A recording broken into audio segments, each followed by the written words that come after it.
आने वाले उत्तर प्रदेश की विधानसभा में पहुंच जाएंगे तो उत्तर प्रदेश में मुसलमानों की सफों में इनकलाब बर्पा हो जाएगा और इनकलाब बर्पा होगा इंशाअल्लाह ताला।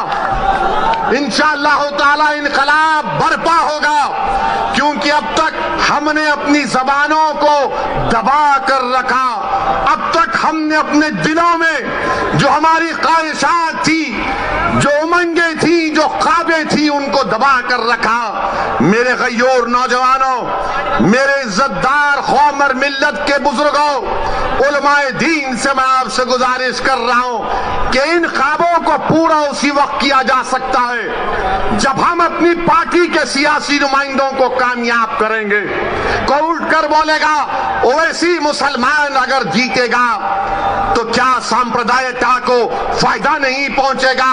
मैं कहूंगा कि फिरका परस्ती खत्म होगी, फिरका परस्ती खत्म होगी अगर मुसलमानों के नुमाइंदे कामयाब होंगे। कोई पूछेगा कैसे? तो दैनिक भास्कर अखबार उठाकर देख लो आप।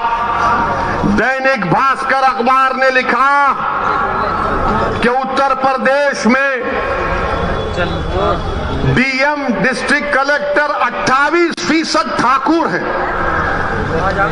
और ब्राह्मण समाज के हमारे भाई 22% हैं और 5% दलित और शेड्यूल ट्राइब से। कितनी आबादी में हिस्सा होगा ठाकुरों का और हमारे ब्राह्मण भाइयों का? 15-16% के करीब होगा, मगर 50% डीएम उनके हैं, 50% डीएम उनके हैं। समाजवादी की सरकार हो, बीएसपी की सरकार हो या बीजेपी की सरकार हो, ठाकुर और ब्राह्मण विधानसभा में 25 से 27% नजर आएंगे और 19% मुसलमानों की हिस्सेदारी की मैं बात कर रहा हूं। नहीं, सांप्रदायिकता को फायदा मिलेगा, फिरका परस्ती बढ़ेगी। ये करेंगे तो बहुत अच्छा, ये दूध के नहले में हैं, ये बड़े पाकीज़ा हैं। और जब हम एक मजलूम कौम की इंसाफ की बात कर रहे हैं तो सब खामोश हो जाते हैं। मैं यहां पर हमारे हिंदू भाइयों से भी कहना चाह रहा हूं, असदुद्दीन ओवैसी और मजलिस किसी मजहब के खिलाफ ना थी, ना है, ना कभी रहेगी इंशाअल्लाह ताला। मैं यहां पर हमारे पिछड़े वर्ग के खास तौर से हिंदू भाइयों से कहना चाह रहा हूं, हमारे पिछड़े वर्ग के हिंदू भाइयों से कहना चाह रहा हूं, मेरी बात को आप याद रखो। आपको ठगा गया हिंदू एकता के नाम पर। पिछड़े वर्ग के हिंदू भाइयों से कहना चाह रहा हूं, मेरी बहनों से कहना चाह रहा हूं, आपको ठगा गया हिंदू एकता के नाम पर और आपको क्या मिला? ठाकुरवाद आपको मिला, आपको ठाकुरवाद मिला। जिस तरह उत्तर प्रदेश के मुसलमानों को सेकुलरिज्म के नाम पर, समाजवादी के नाम पर वोट लिया गया, तो हमको क्या मिला? हमको यादववाद मिला, आपको ठाकुरवाद मिला। आओ मेरे पिछड़े वर्ग के हिंदू भाइयों, मैं तुम्हारे साथ काम करने के लिए तैयार हूं, मैं तुम्हारे साथ ठहर कर तुम्हारी लड़ाई लड़ने के लिए तैयार हूं। मैं हमारे दलित भाइयों से कह रहा हूं, मैं हमारे दलित भाइयों से कह रहा हूं, अगर आपको यह शिकायत है कि बीएसपी आपकी बात नहीं कर रही है तो असदुद्दीन ओवैसी तुम्हारी बात करने तैयार है, तुम्हारे खिलाफ इंसाफ का मुतालबा करने के लिए तैयार है। और मेरे अजीज दोस्तों और बुजुर्गों, आप यहीं पर फिर ये लोग आके बोलते ओवैसी की तकरीर से हिंदू और मुसलमानों में नफरत की दीवार बढ़ गई। कौन सी मेरा जुमला है तकरीर का? निकाल के बताओ। कानपुर की मेरी एक तकरीर को 45 मिनट की तकरीर में 45 सेकंड निकाले ये आरएसएस के जाहिल लोग। बिल्कुल थम्स अप है, इनको सिर्फ 90 साल तक चड्डी पहन के लट फिर आए थे, तो अचानक ख्याल आया यार 90 साल उम्र हो गई, पैंट तो पहन ले। तो पैंट पहना। तो क्या हमने क्या कहा था कानपुर में, एक 80 साल के मुसलमान को वहां की मुकामी पुलिस ने, और देने वाला एक दलित पुलिस का ऑफिसर था जिसने कागज पर लिखकर कहा कि बोलो वैसी, तुम्हारे समाज से इस तरह का सलूक किया गया था। मैं अपने उस दलित ऑफिसर को सलाम करता हूं। उसने कहा कि 80 साल के मुसलमान की पुलिस ने दाढ़ी लोची, उसको पीटा और उस पर पेशाब किया। तो मैं बोला उसके खिलाफ, तो आरएसएस ने यह कह दिया कि ओवैसी ने हिंदुओं के खिलाफ कहा। मगर जब हमने पूरा 2 मिनट का वीडियो डाला तो पूरे अपने बगलों में अपने चप्पल को रखकर भागना शुरू कर दिया। और अभी हम सुने कि बड़ा विकास उत्तर प्रदेश में हुआ। बाबा थकते नहीं हैं, मोदी थकते नहीं हैं, अमित शाह थकते नहीं हैं। हम बाबा से, योगी से, मोदी से पूछना चाहते हैं, 29 दिसंबर को सहारनपुर में आंख के कैटरैक्ट का ऑपरेशन हुआ था, जिसमें से 27 लोगों की बीनाई चले गई। बताओ योगी आदित्यनाथ, ये आपकी सरकार में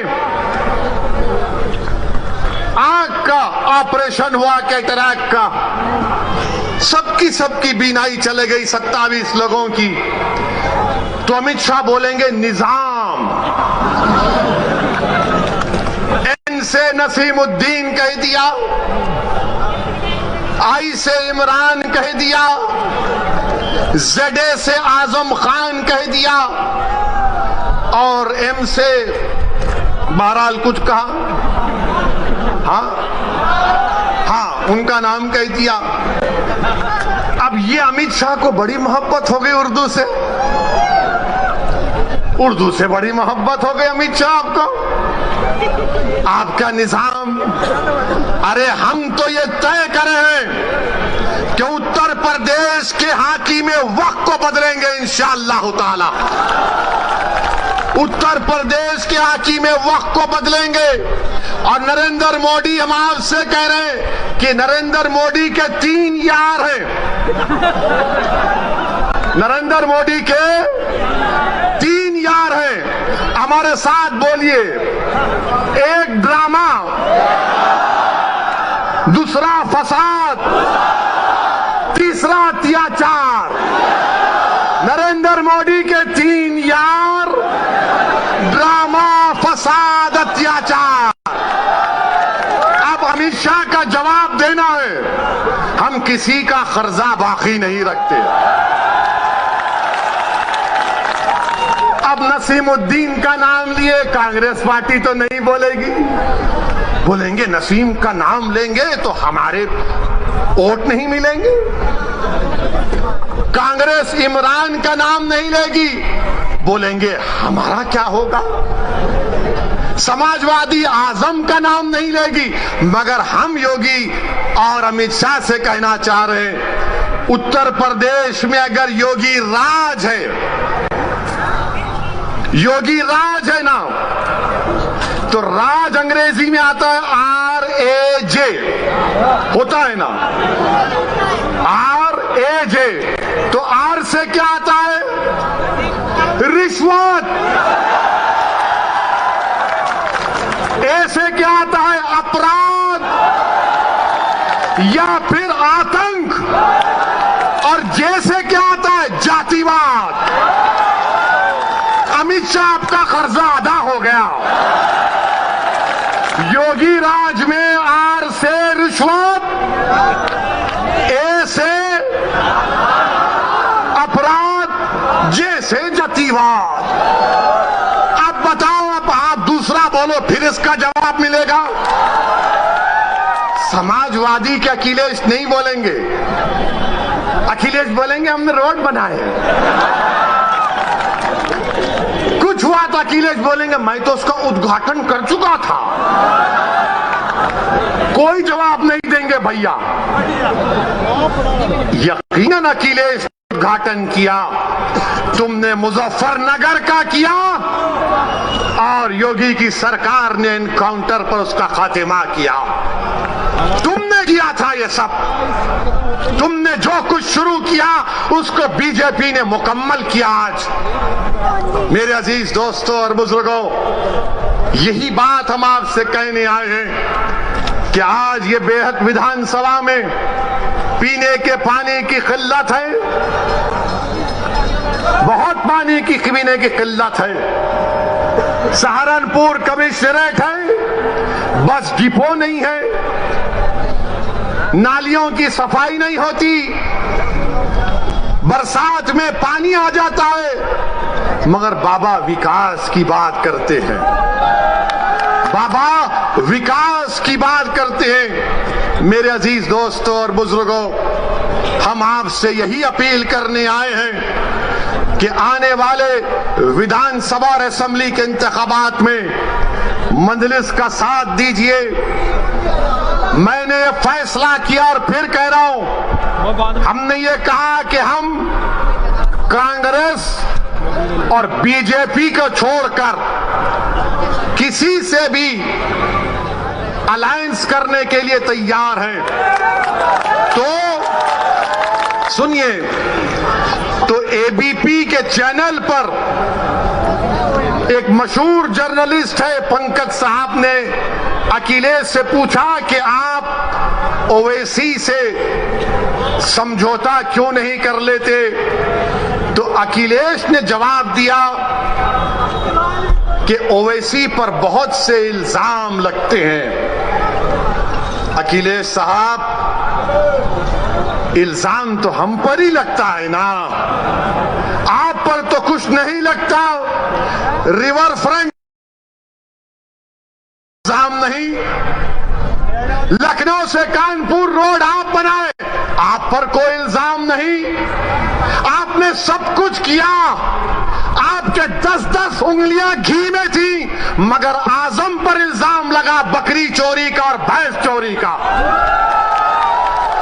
ये इल्जाम सिर्फ हम पर लगता है, ये 60 साल से हम पर इल्जाम लग रहा है। कभी आतंकवाद का, कभी फिरका परस्ती का, कभी पुलिस को मारने का, तो कभी किसी और इल्जाम का। अखिलेश यादव साहब, इल्जाम तो भारत के मुसलमानों के मुकद्दर का हिस्सा बन चुका है। अब हम इल्जामात की फिक्र नहीं करेंगे। सुन लो अखिलेश यादव, मुझे तुमसे कोई सर्टिफिकेट की जरूरत नहीं है। मैं इस जनता के दरमियान में जाकर अपनी दिल की बात करूंगा और इनके दिल को जीतूंगा और इनके वोट का मुतालबा करूंगा। तुम क्या दोगे? तुम 11% यादव हो, हम 19% मुसलमान हैं। अगर तुम मुख्यमंत्री बने और जनाब मुलायम सिंह बने तो मुसलमानों के वोट की खैरात से बने। तुम याद रखो इस बात। हम पर इल्जाम, अरे हमारे पे कुछ इल्जाम लगा, हमारी तारीख गवाह है, हमारी नबी की सीरत की किताबें पुकार कर कह रही हैं कि जिस पर इल्जाम लगता है अल्लाह उसको कामयाब करता और करेगा इंशाअल्लाह ताला।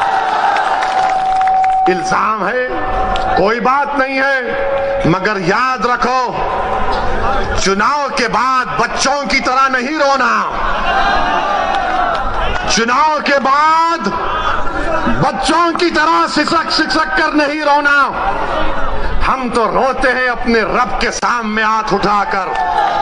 हम इन जालिमों के सामने अपनी बेबसी का इजहार नहीं करते, हम रब्बे कायनात के सामने अपनी बेबसी का इजहार करते हैं, क्योंकि वो गफूर रहीम है, वो सत्तार है, वो गफ्फार है, वो लतीफ है और अल्लाह हमको कामयाब और कामरान करेगा।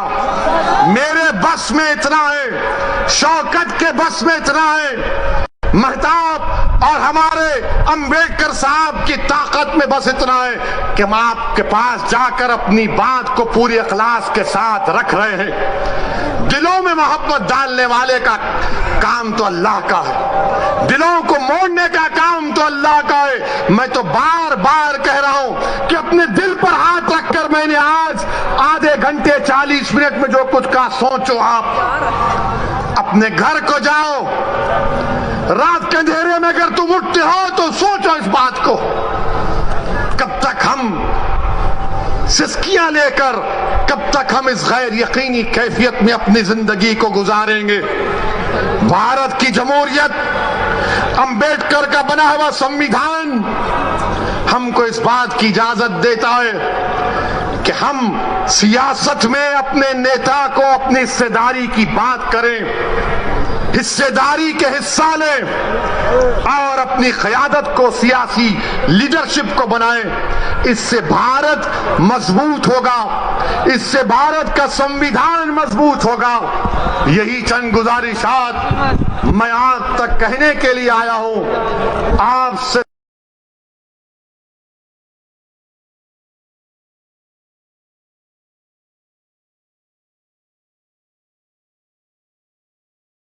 सिर्फ गुजारिश करूंगा कि अगर आप